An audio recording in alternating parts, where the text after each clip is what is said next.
Alalle, alalle, alalle, kulle,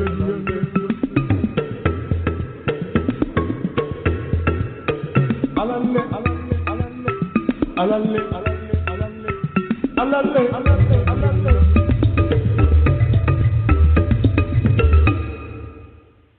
Okay, not only is it Big Blend Radio's Nature Connection show, and you know that music is on. Yes, that means, you know. It means Adam Roberts is back on the show. Welcome, everybody.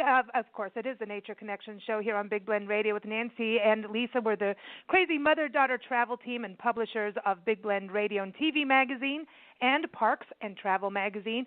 You can check them both out at bigblendmagazines.com. But Adam Roberts is known as the compassionate conservationist, and he's joining us to talk about the Environmental Protection Agency's deregulatory actions that are in development now under Scott-Pruitt's management. And we're also going to talk about the state of public lands, basically the well-being of our country, the land, the air, the water, the people, what's going on. And Adam has been a regular Big Blend Radio contributor for a long time, definitely over 10 years. And you can listen to his past interviews. Just go to blendradioandtv.com. You'll see him in our expert department. Adam, welcome to the show, and happy 420. Are we all going up in smoke? It's that kind of day, yeah. Happy Friday. Yeah, happy Friday.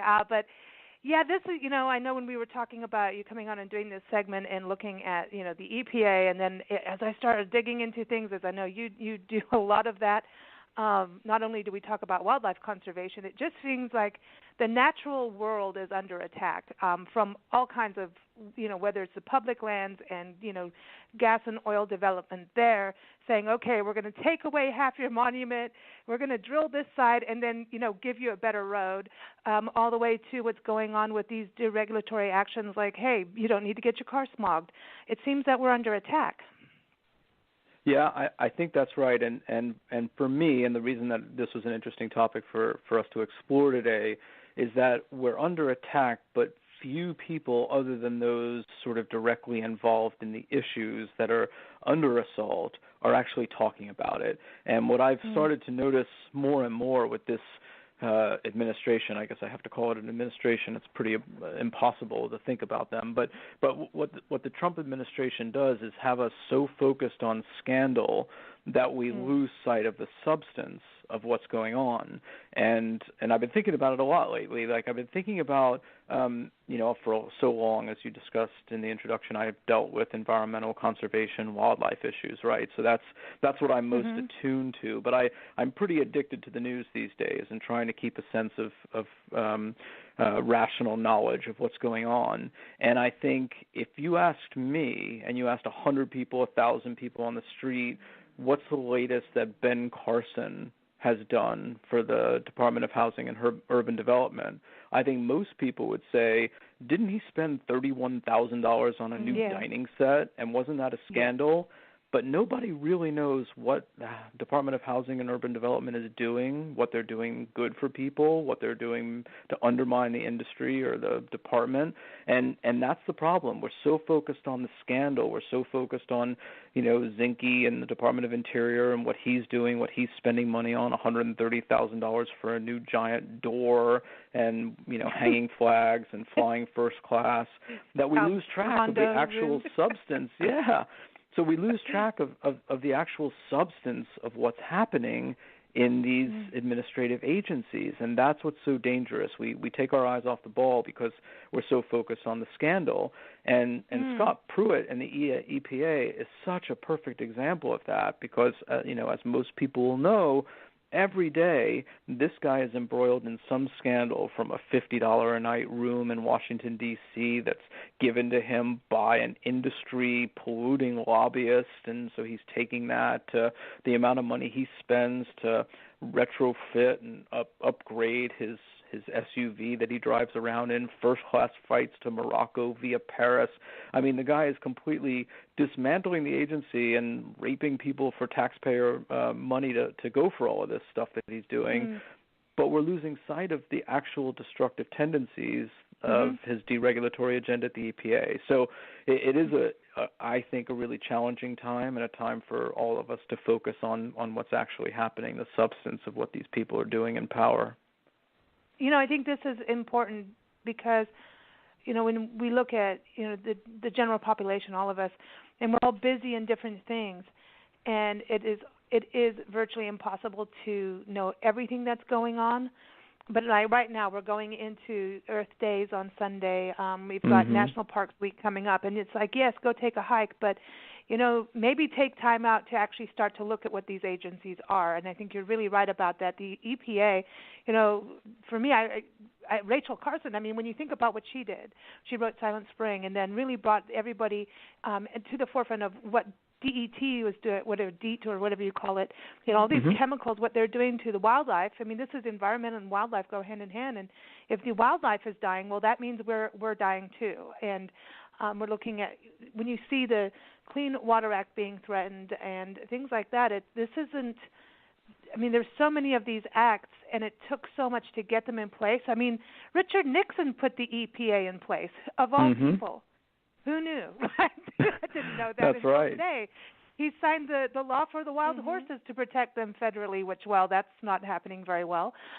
So when you look at these things, we forget why these agencies were put in there, and it's our job as a general public, as taxpayers, to watch them and be the watchdogs, and it's the press's job, and to say yay or nay.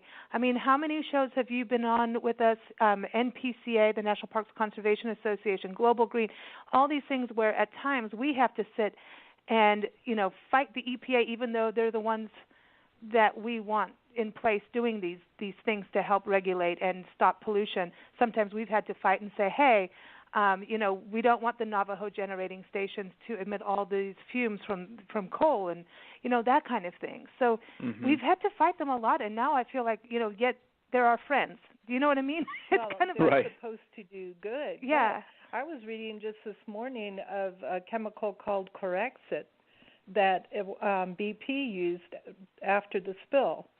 And all the people who were out collecting oil off the top of the water and putting it into plastic bags were getting sick anyway from just the oil, but now they're finding years later that these people now have cancer.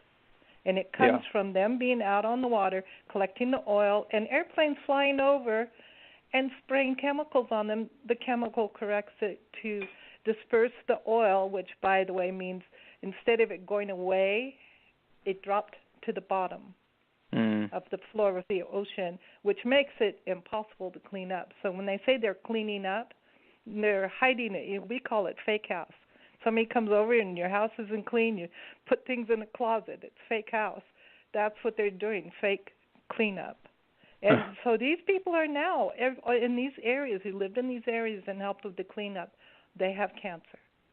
So, it's kind of a big leap to go from this chemical to cancer because there hasn't been enough scientific study.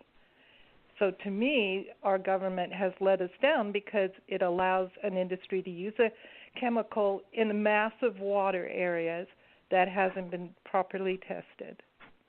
That's what the EPA is supposed to do, make sure that doesn't happen. Right. But I think the focus here is jobs. We're going to deregulate so that we can have more jobs. Industry saying they don't have enough money to hire enough people or more people. So that's the excuse. But now, who wants to work with the oil people if you're going to get cancer? Yeah, exactly. And if I could just I want to read something, if you don't mind. I don't think I've ever done that on the show before, but it was interesting for me, and so we were talking about Nixon before and how the EPA is a Richard Nixon child, and Clean Water Act, Clean Air Act, Endangered Species Act. All this happened in the early 70s, and it was a Democratic Congress, and it was his administration, obviously conservative and Republican. But at the time, in the early 70s, people were very attuned to environmentalism and the need to undo the excesses of the 1950s. And it was starting a generation later to show its ugly head and what was happening around the country and indeed around the world. And one of the things, so there were two reasons I wanted to do the show on this topic today. One was this concept of scandal over substance, that we're taking our eye off the ball, and the other is that in one of the Sarah Huckabee Sanders daily presidential press briefings, she was asked about Scott-Pruitt, and she was asked about the scandal, of course, because nobody's actually asking her about what's happening at EPA and the deregulation that could hurt the American people. But one of her answers was very interesting. You know, all they keep saying is, he's prosecuting this agenda, right? That this is an administration that is anxious to deregulate. They want to remove regulations. And they don't talk about removing unnecessary regulations or regulations that hurt people. They only talk about removing regulations, when actually most of us who pay attention know that these regulations are in place to help people, to protect the environment. And she said something very interesting in that press briefing. She said that Scott-Pruitt is continuing to do a good job focusing on the original mandate of the EPA, that he's somehow bringing us back to why the EPA was formed. And so I looked it up today because I was interested, and you mentioned Nixon, and I was just reading before we went on the letter that Richard Nixon wrote to Congress in July 1970 talking about why an EPA is needed.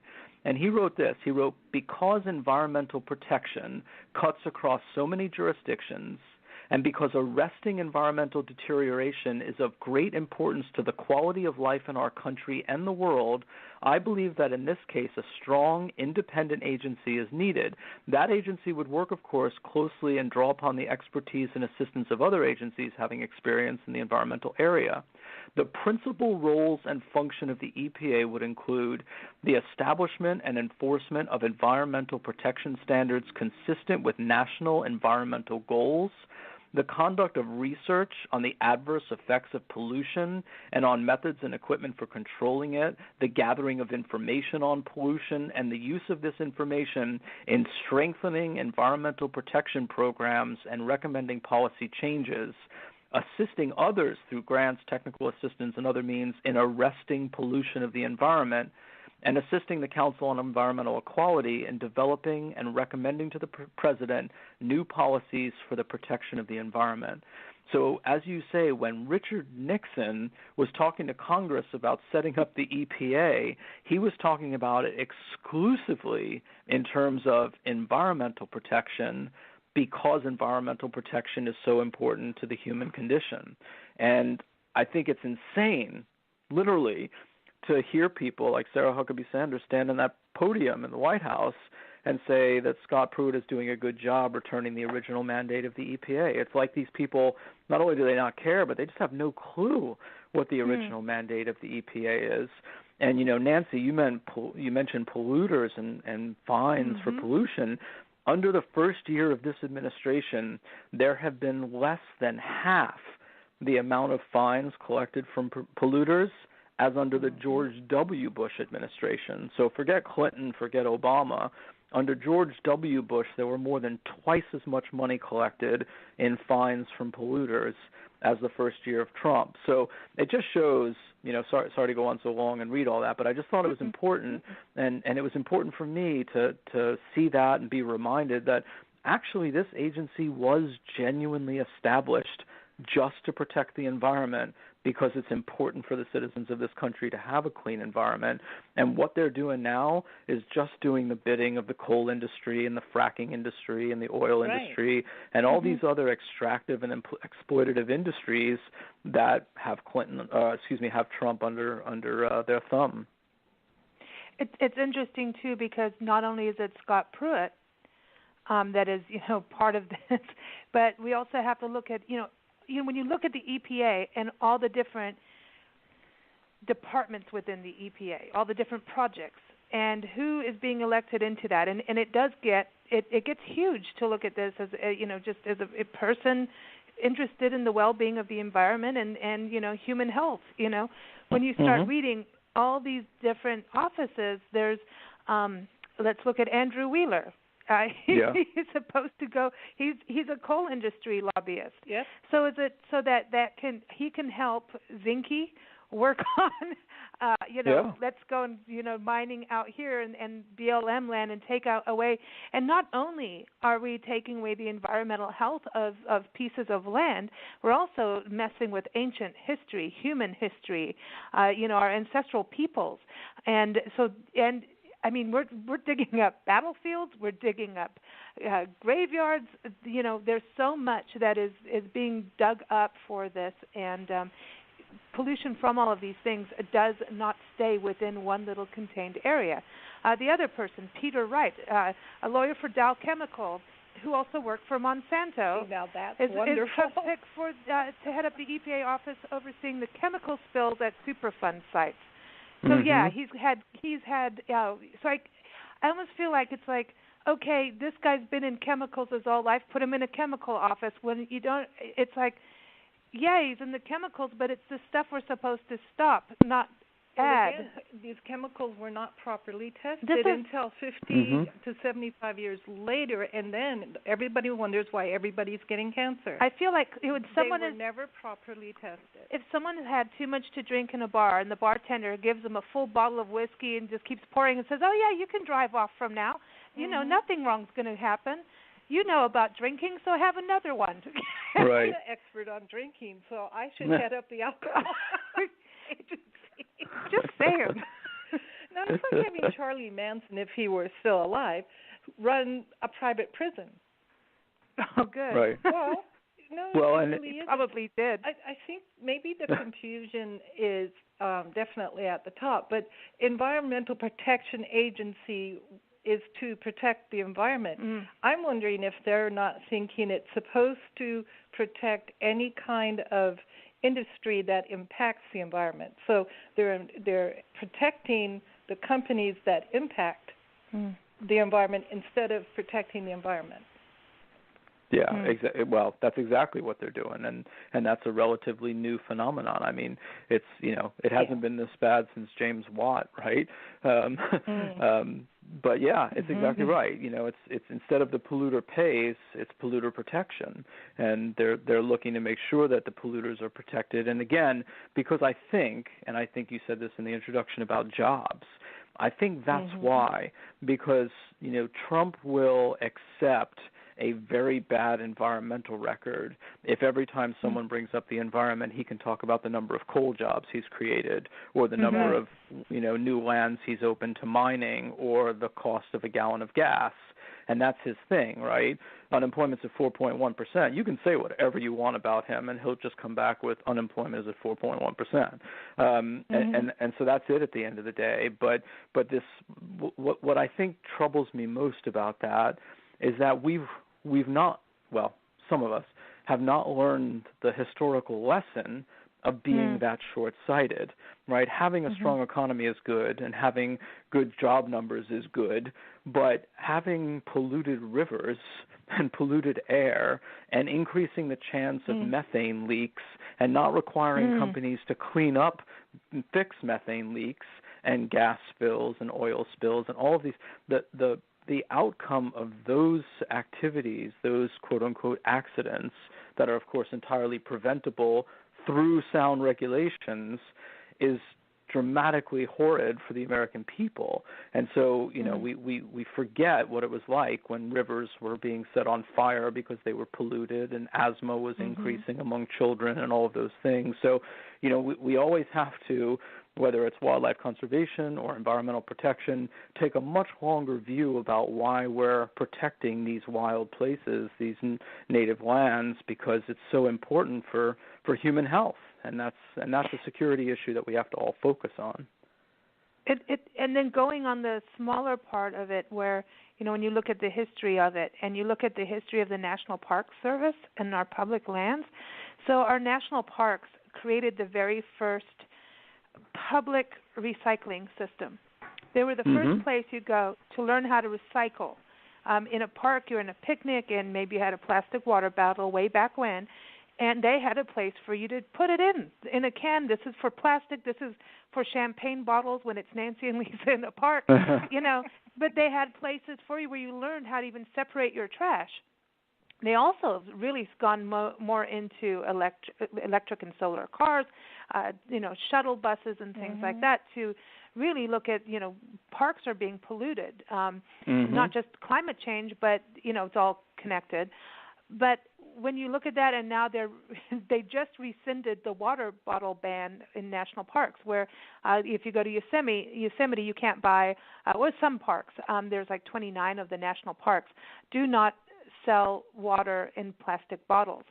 And over the years, when this got put into place, they've seen less trash from plastic bottles being left in a stream or a picnic ground, a campsite, or just trash, So they've seen that, so that there's less off-gassing from the plastic, et cetera, et cetera. So they just rescinded this. And I'm like, why? And even the National Park Service, the acting superintendent, they're in between. The employees and the federal employees are in a rock and a hard place. They can't really speak out. We've seen that from the very beginning. The administration sat in. It's like all of a sudden NPS wasn't allowed to tweet. They weren't, all that kind of stuff. The Department of Agriculture. All of that. No, it was crazy. And all the EPA guidelines. Remember, all that stuff came off, right? Off the website? Off the website, yeah. So when it comes to federal employees, they really don't get to say much, and we get to all speak for them as best we can. But the Wilderness Society was like, hello, this is insane. They've seen such a positive effect of it. But there's things like the bike share program coming, being taken away at the White House, where all these kinds of things that why do that when these things were put in place? They're little small efforts. It's not costing anybody anything. The Park Service has water things where people can fill their water bottles. It is up to people how they want to do their water, but to now almost put them into a place of you will buy plastic goes against the doctrine of national parks, just like the EPA. It goes against what they were set up to do. It's crazy. And even that's a remarkable thing, having an administration that's pushing for plastic water bottles to be sold in national parks as opposed to reducing the number. Even something like that where it's a lot about, individual choice and access to commerce and all the rest. It's like, just making recommendations, trying to reduce the number of plastic bottles that end up in our wild places is just insane. Yeah. Well, who sells water, right? Right. Yeah, exactly. Bottles. Plastic water bottles with Make America Great Again on it. From Nestle. Who soaks up all the water in California for nothing. So does our president. Well, it's true. Our president shouldn't be investing or protecting their own business interest. That is our biggest problem right now. I think that goes back to the fines, right, Adam? What you're talking about is, so few fines.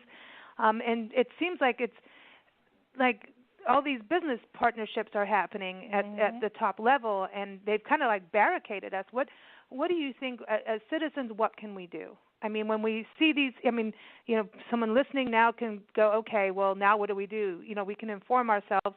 Are signing petitions enough? What should we do? I don't want to feel helpless. Yeah, well, I think it's a really important question, right? And this is one of those times, and we've talked about this on so many different shows about whether people's opinions matter, whether their voices are actually heard, what the impact is. And I think, one thing that's clear, and we have to be terribly honest with ourselves, is that a letter from someone in Topeka to the EPA saying, please stop destroying the environment is probably not going to make a huge impact. But this is where I think two things are really important. And, now that I'm not affiliated with any specific organization, I can be a bit partisan in the way I look at things and the way I speak about things. There are two things we have to remember. Number one, even though we have these separate but co-equal branches of government, the United States Congress, the House of Representatives, and the United States Senate have incredible power to moderate the impact of executive agencies like the EPA or the Department of Interior and their destructive practices to destroy the environment and wildlife and conservation practices in this country. Because for as many regulations as Tom Pruitt can try and destroy, you have a United States Congress that can pass laws to protect those wild places, to protect environmental quality, air quality, water quality, et cetera. And so, it is absolutely incumbent on people all across this country. Every one of your listeners, of course, I'm sure if they're listening right now, and they're listening to this program, they're already on side.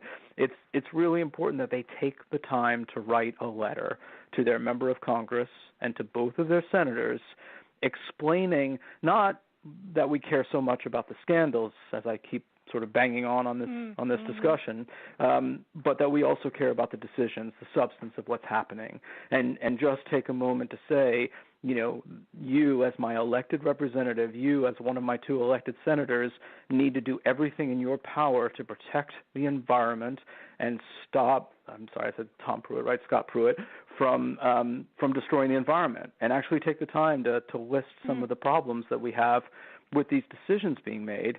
And then the second thing is to realize we have an incredibly powerful opportunity in November all across this country to elect new people.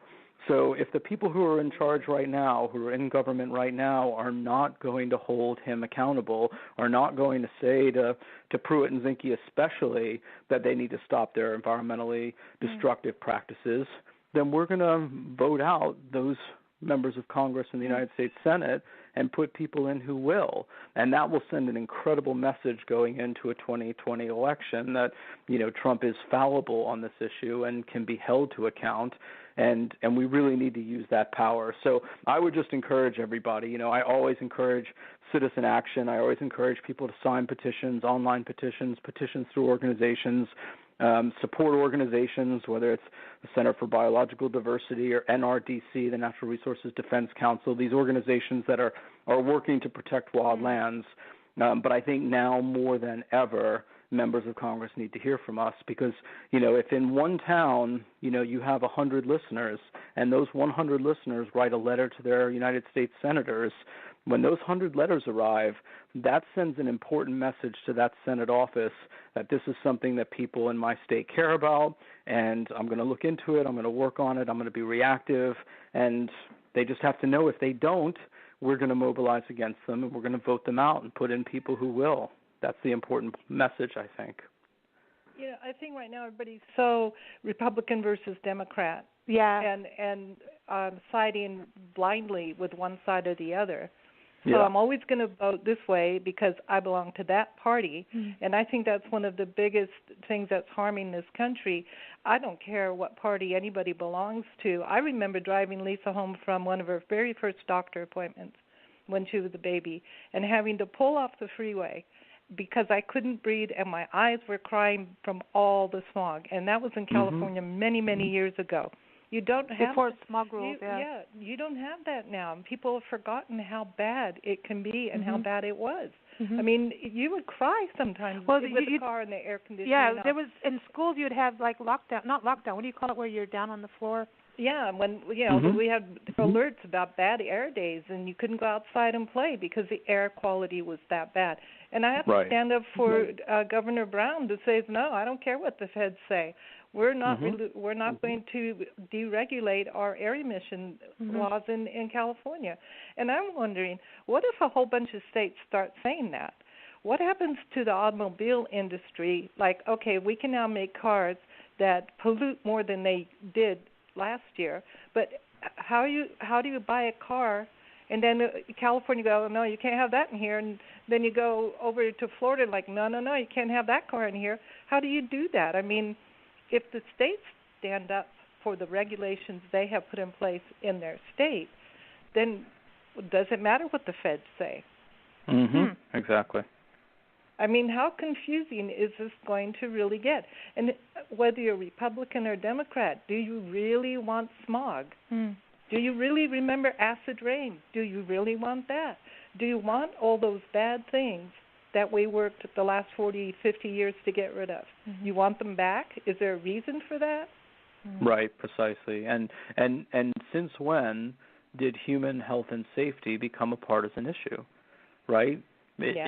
If you're a parent, and there are plenty of Republican parents out there, do you genuinely not want your children to grow up trying to reduce the occurrence of asthma because the air is polluted, and have them be able to swim in the ocean, in the sea, in the lake without fear of pollution? Your parents, if you're a member of Congress and you have elderly parents, there are Republicans who are older and need to be able to breathe and have a safe environment. And so this is, it is not a partisan issue, and that's why it's so important to remember the sort of Nixon connection to all of this, that, there have been plenty of Republicans throughout history, the history of this country, who have done good things for the environment and for conservation. It's only this Republican administration and this Republican Congress that's particularly horrific on all of these issues and running amok.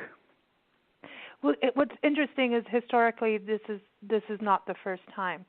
I was doing a feature last year on, because we are ambassadors for the 8 Keys of Excellence. It's a character education program for kids, and 8keys.org, everyone check it out. It's cool. And we were doing a feature on commitment, the 5th key of excellence. And, you have to have integrity first. That's where it comes from. That's the first key. And I was writing this, and it's for our Parks and Travel magazine. I got all into this, and I started really learning the history of conservation here. Because I didn't grow up here. I just, I was like, save the elephants, as a kid. Now, being in this country, it's become very important, and learning about how the national park system was created in our public lands, and the difference between a national park unit, or a service unit, I should say, versus a national forest unit, and all these they're all different levels of conservation and protection, and what you can do and cannot do inside these public lands. And I was gathering quotes, and of course, we've got Teddy Roosevelt, John Muir, all these amazing people, and I was looking at these lists of people, and I was like, oh, this is great, because we realized from our tour of parks that we need to incorporate all public lands. All of them are equally important. I don't care if it's your, neighborhood park. We need to protect that so we don't have dead zones throughout our neighborhoods. And because we are creating dead zones between our gardens, having chemicals, and not having this open space. So I go, and there's this guy called Gifford Pinchot, and he is the very first chief of the Forest Service. And so he got fired, and this is when I started to actually question the word conservation versus conservation versus preservation. He got fired, and this is what he said. He wanted to use the forests so that you could log them, basically. And this is a fight that's still going on. Yeah. But he called it the art of producing from the forest whatever it can yield for the service of man. Oh, and God. He is known as a conservationist. So I don't understand. Well, in the service of man, and then you should add, until the forest runs out of trees. Right. So until there's no more forest, and then where does mankind go? So how did that get put into, and he was, at one point he was a Republican, then he was a progressive, and but he did get fired. People turned around and said no to the very first guy, so that's pretty interesting. This was back in 1910 or something. And so when we look at, when we first set up all these laws and rules and protections, people caught on and said, no, we want our trees. So it's interesting that we had that in the beginning, and people said no pretty fast. And then you have people like Teddy Roosevelt, who changed his mind, sitting out and having that famous campfire and camping trip with John Muir. Well, he was sitting out getting educated in an area he had no knowledge of. And one of the things I'll say about this administration, the lack of knowledge in the area that they're supposedly going to govern correctly, they don't have enough knowledge. And the idea that science is now out the window. Everybody uses science. Doctors are scientists. They learn the science of medicine when you have a medical problem. Surgeons save people with tumors and cancer all the time. We need science. So I don't understand the idea of, okay, this kind of science, okay, doctors, yeah, we could have those, but we can't have scientists who actually study pollution and forewarn us of problems to come. Now, how is it that you go to the doctor but you don't believe in science on the other side? How is it the space race now becoming the space war? We're going to go to space without any scientists? Really? You think so? How would that happen? You know, well, so this idea that it's all about money and jobs and it's not about education in areas that we need expertise is kind of like you might as well go back and live in a cave. Yeah, and you know, listen, that idea of science is so very important right now because what's being done is this complete shepherding of science off to the side, right? It's just being shunted away, and people are not paying attention because it's being forced out of sight. You know, things about climate change are being struck from the EPA website, and this is the other interesting thing, and this is why people really have to pay attention, because I think for most people, people who care, people who want to be engaged, people who actually are engaged, they wait for the bill, right? There's a bill in Congress that does something good. They support it. There's a bill in Congress to undermine something good. They oppose it.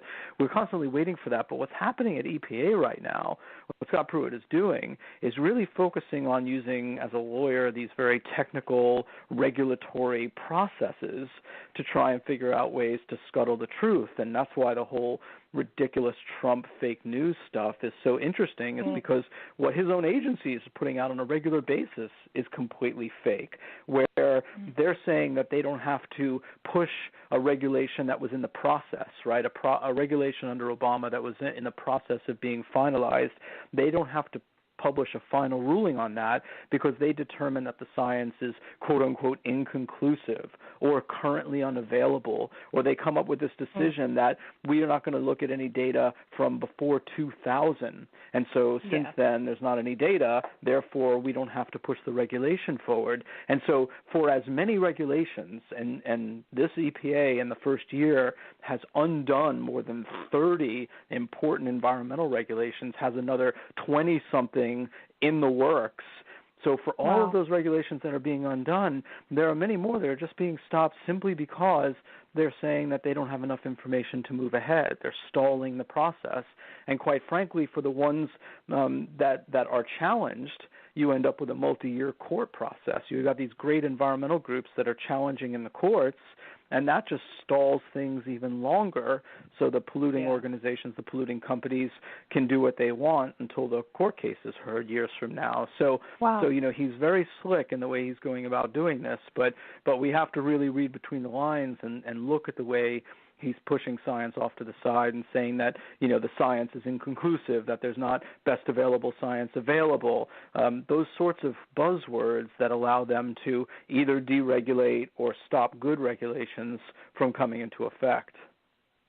Well, you know, it's interesting, too, because one of the articles I was reading, one of the political things, where they were talking about Pruitt and how ineffective he actually is, that he's not really doing anything, but he's just creating scandals. So he could be just sitting there creating scandals so no one's watching, exactly like what you're saying, of all these things that are happening. But the fact that because he's not doing anything, that half of these deregulations aren't even going to happen. And I'm like, that is a very dangerous thing to say. So I wanted to bring that up because I think if we think that and we don't act on it, he could be just here I am making news so that you don't look at things. I'm a big smoke screen, just saying because it's 420. That he could be just here I am, look at me. And you know, he's like the pimp. Well, no, anyway, he's not the pimp. There's a pimp behind him. But okay, nothing. That's not going anywhere. No, that's not going anywhere. Retract that. Allegedly, reportedly. But if he is just a smokescreen, really, these things still are, you know, they're moving. And you find bills and things. I mean, this has been going on for years, right? Where it's Memorial Weekend or Labor Day weekend, 4th of July, that all of a sudden, you know, the next Tuesday everybody goes to work and all these things silently got passed through. Isn't that the kind of thing that could happen with all these deregulations and all these bills that they're trying to just kind of like scuttlebutt through? Yeah, absolutely. Yeah. And if I could just, I just want to say one thing and maybe disagree with you ever so slightly in this concept of what he's doing. You know, I don't think he's putting up a smokescreen with these other scandals so that he can get away with doing it. I think he's genuinely a scoundrel, and he's a scoundrel in every way. Okay. So he is actually doing despicable things with taxpayer money, trying to fly first class globally because he thinks it makes him look important and keeping up with all the other rich people in the White House. I mean, I think he's genuinely a horrible human being doing all that. At the same time, he's a smart anti-environment lawyer who's, as a result, using every regulatory legal mechanism in his power to dismantle what the EPA does. I think it's actually both. It just so happens that people are focused on the scandal because that's what's more salacious in terms of the media. And I don't blame the media for that, right? I would like to have a media that's actually getting into the nitty-gritty nuts and bolts of what's happening in agency decisions and policy decisions, but, it's not entirely the way this country's media works.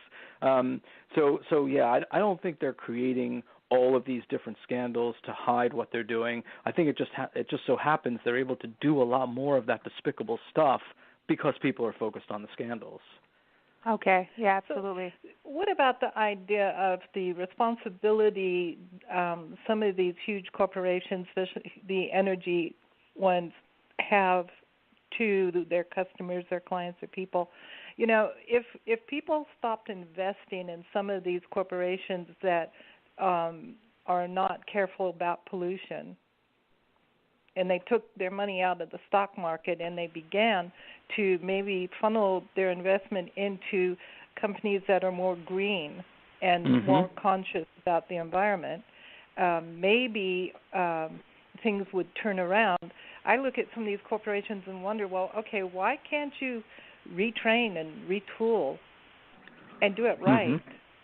That would, it sounds like a really long way around probably, but there is an onus on some of these companies to do the right thing, whether or not there are laws in place. I mean, if you really don't want a pipeline to leak, it doesn't help anybody. It doesn't help the company. It doesn't help the environment. Prices go up. People get sick. So nobody really should be I want an oil leak. So maybe they need to do a better job so that if we got to have petroleum-based products, got to have petroleum. If that's the case, then why don't you retrain yourselves and get the right tools and do it right? Yeah, exactly. What's with that? And if you're not, then maybe people shouldn't invest in you. Why are we investing in oil and gas when we could be investing in solar? Well, a lot of people are, and I think that it is up to the private sector. And there is, I'm into making sure everybody makes money, like our company is solvent, and people, do make money. And I look at companies, the smaller companies, I see them being very, like new companies are starting off on a clean green foot. It seems that way, and so there's that side of us as citizens to support them. Right. But I do want to go back to this, just looking at the story of Teddy Roosevelt, right, and how he changed about conservation and even hunting, and because he was a sports hunter, he was a trophy hunter, went to Africa, did all those things, but he did make a change. So, in all your years of wildlife conservation, I know we've actually had some segments where we talked about people making that realization that I shouldn't have a tiger as a pet, I shouldn't be doing these kinds of things, and actually turning into being one of the, really prime conservationists and activists. So there is room for people to make these changes, right? Because sometimes I think they get stuck on this.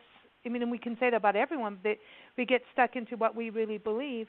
But it's important to have a dialogue where it's not like the red versus the blue, and that's it. I think that it's in the anger that's going on. No one can make a shift or change because then we're all acting out of this fiery ego mode. Then you can't change. So when you saw people change, what was it, that catalyst that made people change and take ownership of what they did? And maybe they didn't know how bad it was, what they were doing.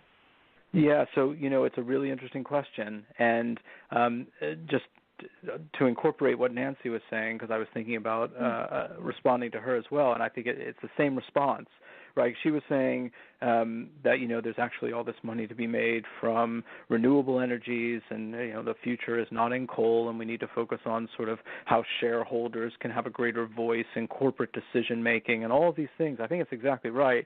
And I was thinking about that, and it seems to me that two things. One is, all the Trump administration cares about, right, is, as we talked about before, money and jobs. That's all they care about, more jobs and more people making more money, and that's it.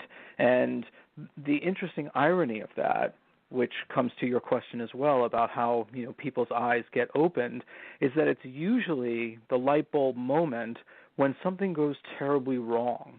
At some point, people, poachers, see how few animals there are left in the forest because they've been killing them all, and they're still not becoming rich because the money is going to someone else, and they decide they're going to protect wildlife rather than poach wildlife. Or somebody is fatally mauled by a chimpanzee that they kept as a pet, and only then do they realize, oh, wait, this was wrong. I shouldn't have had this animal. Now I'm going to perhaps speak out against it. So it usually takes something like that, and I think it's the same thing here, where we can have a government that prosecutes a deregulatory environmental agenda and dismantles all of these hard-won gains for the past 40 or 50 years in environmental protection, and in doing so, make the coal companies and the mining industry and all these other extractive businesses a lot of money, and that's great, until there's an oil spill, until there's a methane leak, until the river is on fire again,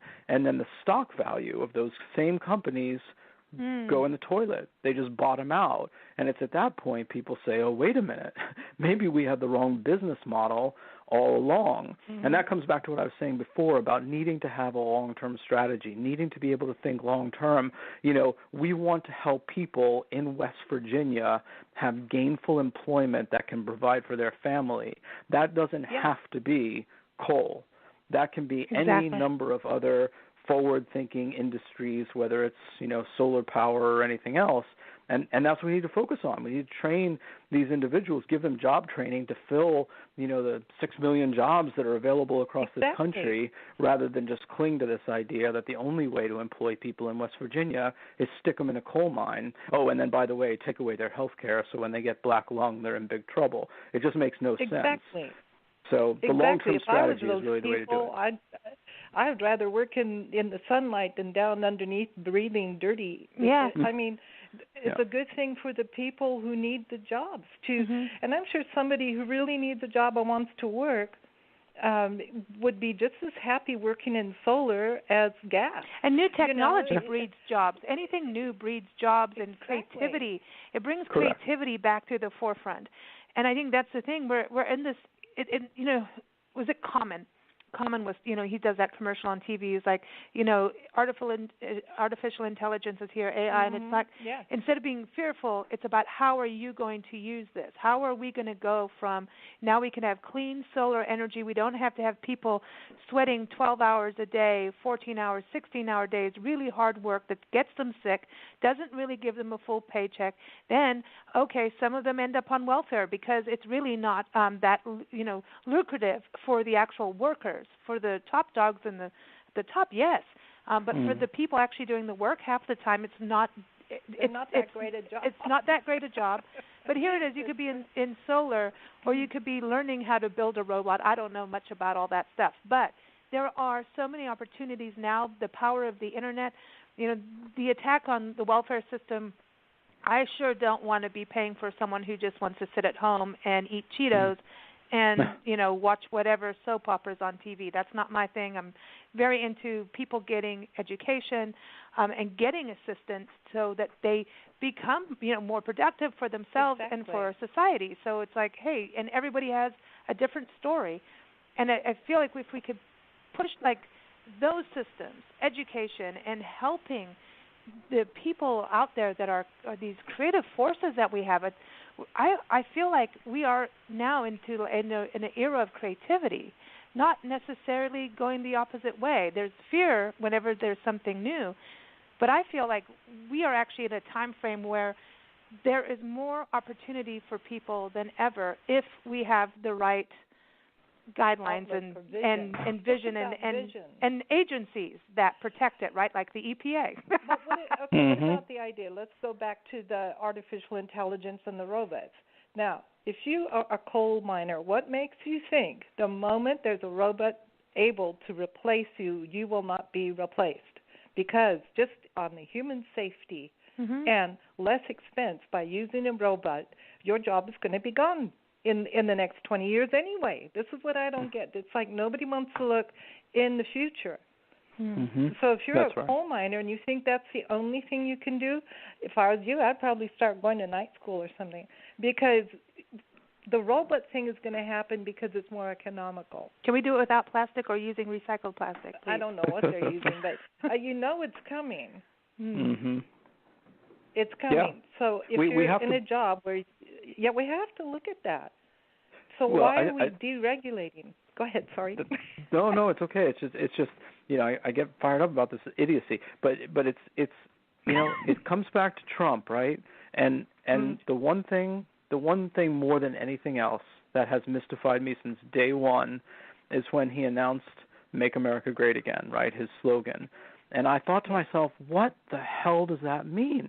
And I still haven't figured out what it means, right? And I'm paying attention to the news every day, all day, and I still don't know genuinely what it means. When was America great, right? Was it slave days? Was it before women had the right to vote? Was it before we had environmental protection? Was it, when things were worse, unemployment was high? Like, when was America great again? And it seems to me, to your point, it's like it is a very backward-looking strategy, and that's his whole principle, right? It's backward. It's, let's just put people back in the coal mines, and therefore I'll win West Virginia and Ohio, and that'll be good for me. But it actually isn't good for people because that's not the way of the future. It's not the way of the future from an employment perspective, with automation, with technology, and with the health and human safety issues that come with being in the mine. So we have to have a forward-looking strategy in everything we do, from environmental protection to job creation and wealth creation in this country, not a backward-looking strategy that says, well, let's do it like we did before because people were happy then, because not everybody was happy then. No, of course not. And how would he know? No, I don't. That's a perfect world. But what about on the I know we talked about this maybe a year ago. We've had so many conversations on this, but I feel like it's like, people, come on, hurry. There's Congress, so we need to write to our senators and really push on Congress. What about our municipal leaders? Is that something that we should be pushing on as well? Because when I look at the states, like, Jerry Brown turning around and, half the people love him, the other half hate him. That's usual. But he's done some really good things. I mean, he actually stopped the state parks from being shut down and found the money that was hiding somewhere, somehow. That's interesting. But standing up and saying California's going to be part of the climate treaty and things like that. So he stood up and just going for it, and he's not going to be in that seat forever. Right. But I think if we can do it even just by town, I mean, the very first place that was fracked in this country was in Texas, and it is the first town to ban fracking. I'm just saying, if you do it by towns, by states, I mean, eventually we could be really strong and kind of push out some of the federal stuff, but we still have to work on the federal side because we do. Absolutely, and you know as well as anybody, right? What Tip O'Neill said, all politics is local, right? And having to focus on local issues, and I think it's incredibly important because you can look at this in a very localized way and make sure that your city, your state are taking the right actions, even if the federal government won't. And we've got to use every tool in the toolbox to make these things work. So we want to keep our communities safe first and foremost. And if we can have a national strategy to do it as well, then that's even better. But at every level of government, people should take action, and at local levels of government, people actually have much more power. And most of the politicians in office now, in power now, They all come from a local place. They all started in a local spot. Trump, when, here's part of the thing, too. Just about every New Yorker I know, they said, oh, that's not going to happen. That's a joke. Right. They said, oh, no, we love him in New York. He's fun, but he's never really going to do that. I think, he's kidding. And I think that we should never, ever think that anybody's joking around or kidding, ever. In anybody running for office, you need to look at it because they sneak in. It's like, okay, but people didn't want a politician anymore, and understand that people do not want someone, the fat cats, but the swamp has gotten really thick. I'm just saying. No, the White House has become a soap opera. Yeah, and that's what people are watching. And you don't need any of the Guiding Light or General Hospital or all those programs my mom and dad used to watch. You could just watch the news. It is because of the White House. And who is the White House? I love it when the White House has spoken. Yeah. Oh, the White House said this didn't happen. Who's the White House? Who's the White House? Yeah, who? Yeah. It's so interesting. No, the White House doesn't agree with that. Well, I didn't know houses could talk. Wow. So it's interesting how confusing everything's become. And where do you get the real information? And, how do you find out? I think sometimes locally it might be easier to find out what's really going on. Yeah. I like that. And I like what you're saying, Adam, about reading, watching, or whatever, taking in what's going on and looking, okay, here's the stupid, sensational, stupid stuff, like the Anthony Weiner stuff. But what was he doing on the other side? He. I don't right. know. Oh, yeah, I don't know. But you know what I'm saying? There's always something further, because when people are acting out and doing this kind of outrageous behavior, spending, if it's sexual misbehaving, whatever's going on, that means that is their leadership style, which means their leadership style is going to be harming a whole bunch of other things that you may not be aware of. So if you're frivolous with your life, that means you're probably going to be frivolous with your business life. Yeah. That's right. And your community life. And so, take a good look at them. I think you're really, really right. We can go, and if you want to look at the sensationalism, watch SNL or Trevor Noah or Stephen Colbert or like any comedian on any side, and you'll see it. And then the rest, take a good look and see where we can take action. And there are, like NRDCs, there's just so many good organizations to work with. So we can do this.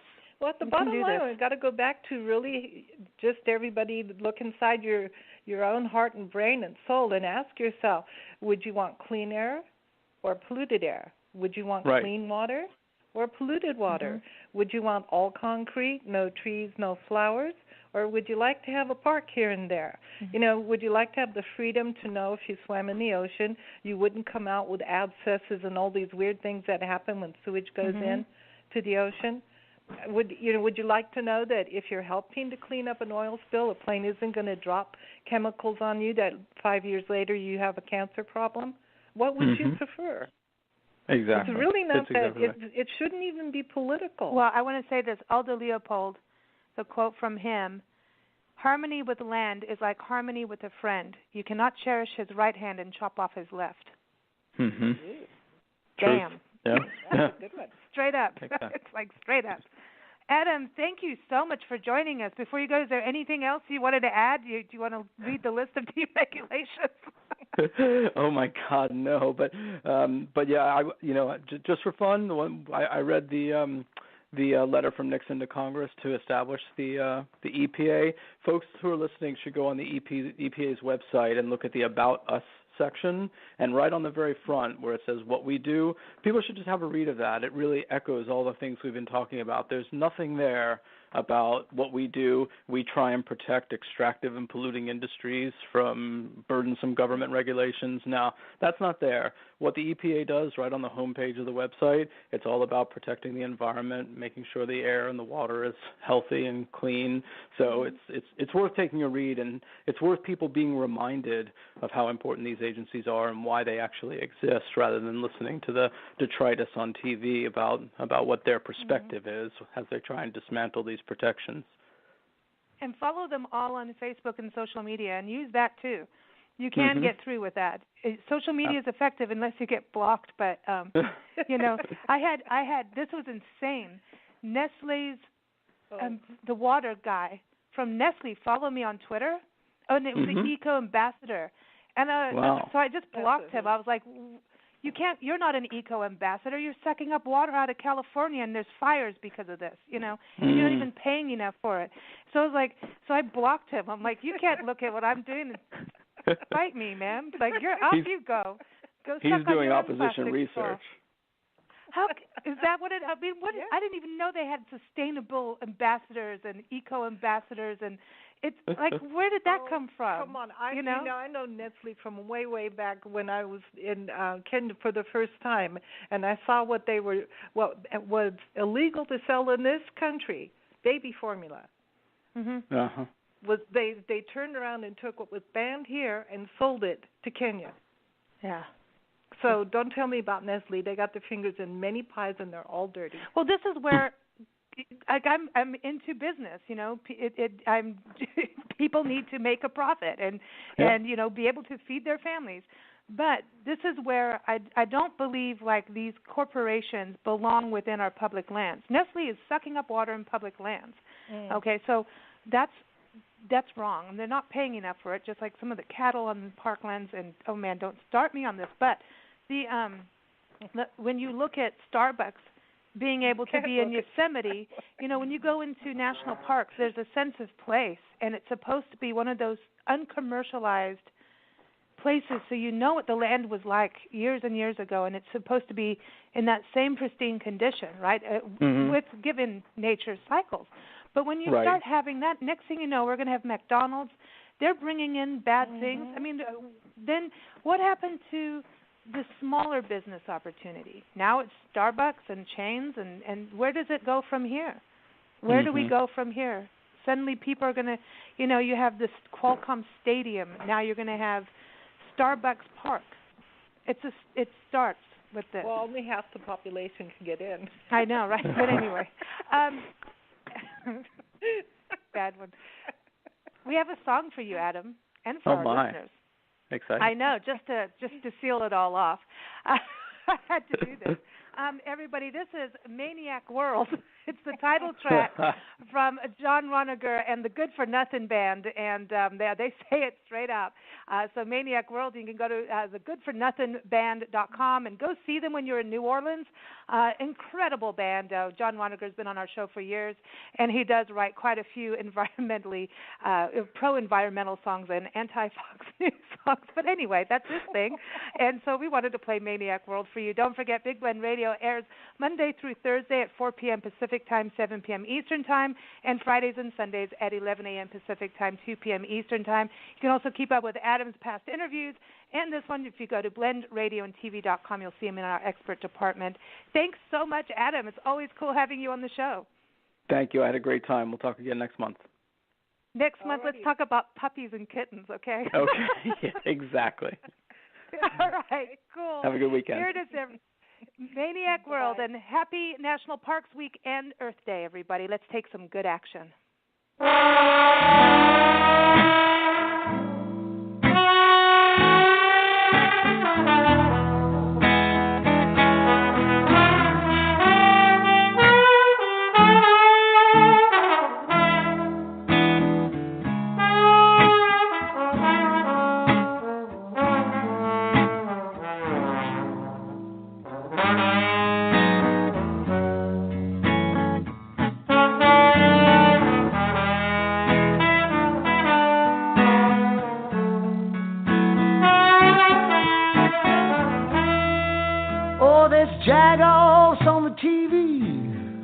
Spouting daily deathly news, roars on the airwaves, spewing homophobic blues. Scumbags and rapists and jihadists stealing girls. Grab your morning cup of joe. Welcome to Maniac World.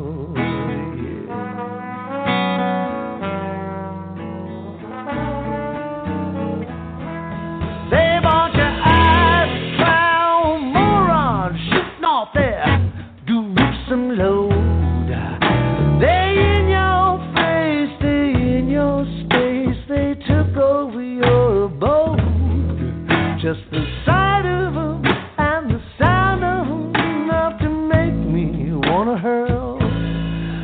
say we bag 'em up and drop 'em off of this maniac world.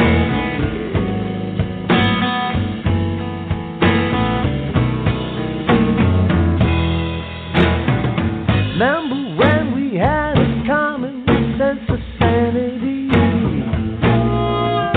Then someone came along and stole humanity.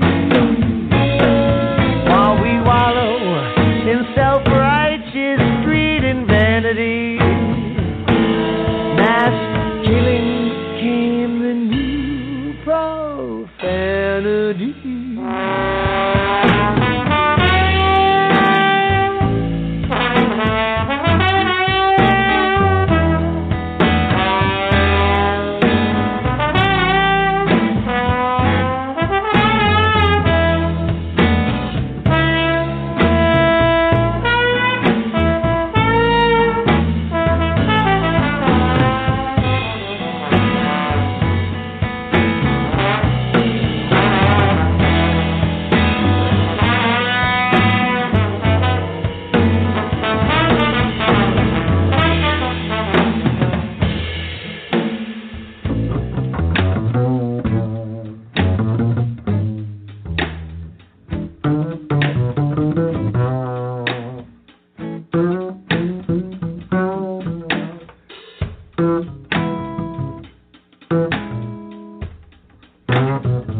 Politicians, Wall Street rats and moles, power broker douchebags, lobby monger trolls, they're all perceiving how to servants. I say we burn them all in earth, grab your morning cup of joe, yeah.